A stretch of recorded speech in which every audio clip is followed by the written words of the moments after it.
You're not losing money because you need more customers or need to increase your prices. You're losing money because you keep paying for problems instead of fixing them. There are 3 expenses that keep showing up when I talk to business owners, and these are expenses that they think will fix their problems, and usually they don't. Today, I'm going to walk you through all 3, show you what to do instead, and show you some real examples with clients we've worked with. My name is Abby Johnson. If you don't know, I'm CEO of Matterhorn Business Development, and I've helped business owners in over 50 different industries. All right, expense number 1 is the overcompensated hire. I see this frequently. It's very common that you are running around all day putting out fires. You want to finally delegate. You want to have someone in the right position to take things off your plate. The problem is most people they write a big check for a hire to solve this problem for them, but a lot of the times they're giving away too much for what they're getting in return from this person. I've seen people give away full 10% of their revenue to people that should not be getting 10% of the revenue. I'm all for an aggressive comp plan for sales teams, but someone taking 10% of your revenue should not be able to sit back, relax, and lackadaisically move about their day. They need to be on fire themselves. They need to be moving fast, and they need to be growing your business at a rapid rate. Yes, hiring is important. Usually your problem is a who instead of a what problem, but you need to really look at who you're hiring and what their worth is. What are they giving the business back in exchange for their salary? You have to really look at the numbers of what the business can afford. I usually like to start with a lower compensation plan and then bonus them on the growth of the business. The right bonus plan is a win-win for everyone. With lower salary, you are not drowning in payroll that you can't actually afford. I see that a lot. And then what happens is the person has to actually work and put in effort and do their job. And if they do, the business should grow. And when they grow and they help make a bigger pie to take a piece of, they get rewarded for that. I know it's a big gripe of employees of, well, like, boss man is driving a sports car and blah, blah, blah. It's like, okay, well, here, I'm going to reward you for helping me afford that sports car. Thank you. So instead of hiring someone and giving way too much compensation because you're desperate, look at how you can work with that person. If they really are the right fit and you really want them, you think they're going to be a hustler, maybe you can lower the compensation and actually make it based off of the production and the value that they're bringing to the company. I had a client once who made an agreement with someone, his salesperson, that he was going to get 10% revenue. And this ended up being 10% of all revenue. And this was a recurring business where the sales guy would sign up an account, and anytime that account made another purchase, he got that 10%. The problem was that the owner himself was taking orders a lot of the time, and he was the one managing these relationships. So the sales guy over here is all cushy with his big salary and his 10% of all revenue. And yes, he did get those accounts and he deserves something for that, but now he's just sitting back, not really having any incentive to go out and get more new accounts. So in this case, I would have figured out a different structure to incentivize him to maintain relationships with his accounts and what happens and what motivates him to get new accounts in.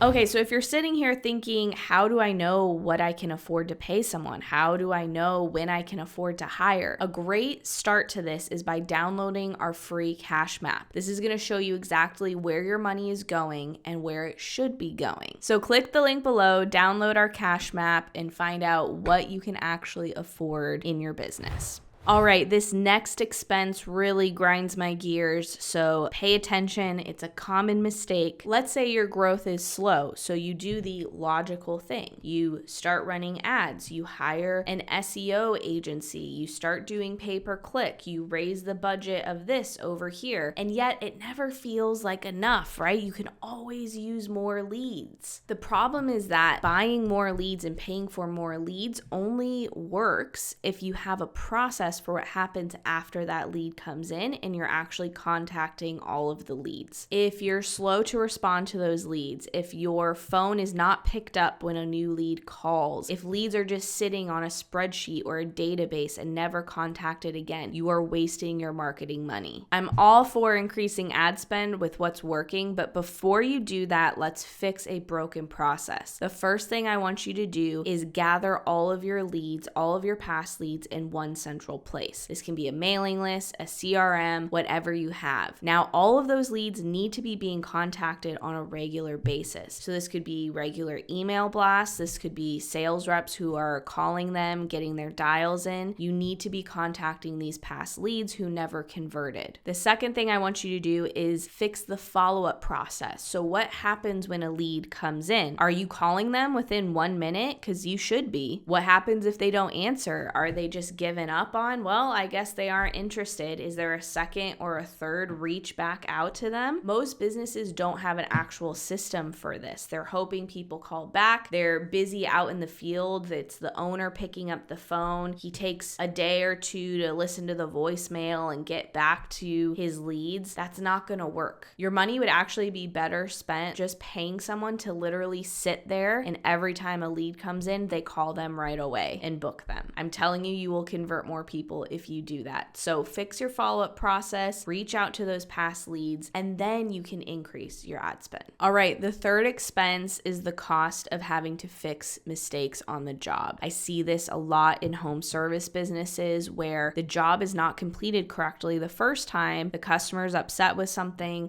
breaks, and a technician has to go back and fix it. So obviously you are paying for that to be fixed. You're paying the salary, you're paying the travel time if it's a travel type thing, and that cost really adds up over the year. Maybe it only happens once a week, but that's 52 times a year. This is why it's important to have some sort of quality control measure in place. This is also why you should have clear checklists for jobs. This is also why you need to show what done actually means. If you're a painter and you paint a room, but you leave all of the painter's tape up, is that done? No, it's not. Done means painter's tape is gone. There's no splashes. There's no drop cloths. It is a done painted room. The other feedback I've gotten from clients is that sometimes the technicians or whoever's out doing the work get stuck and they just give up and they don't have a process of what to do when that happens. So for example, I have a client who is a large engine mechanic, and we dug into why it was taking so long to get vehicles back out the door and on the road. And what's been happening is his mechanics will hit a wall, and instead of asking for help, they just move on to their next project. So obviously that's a breakdown in communication, but there needs to be a process of, hey, when I get stuck, it's okay to go talk to Joe, whoever the designated person is. There needs to be someone who's like the most knowledgeable lead technician or something like that everyone else can go to and say, hey, can you help me correct this, or I'm stuck on this. Same goes with technicians out in the field. If they're stuck, they need to be able to call someone and get help. And then they also need to have accountability in terms of taking pictures of their finished product. So if you put these measures in place, you will actually reduce the number of callbacks, and that is profit straight to your bottom line. So the common thread between all of these is writing a check to fix your problems instead of actually confronting what the problem is. So with your leads, you're trying to fix a problem of just getting more leads instead of actually looking at the sales process and what is leaking there. Or you're just sending a tech back out into the field and saying, whatever, go fix it again, instead of saying, wait a minute, why are so many mistakes happening? This all comes down to having processes and systems in place. That's what we specialize with here at Matterhorn. And the first system we always start with is the money system. Where is your money going? How can we manage your money more profitably?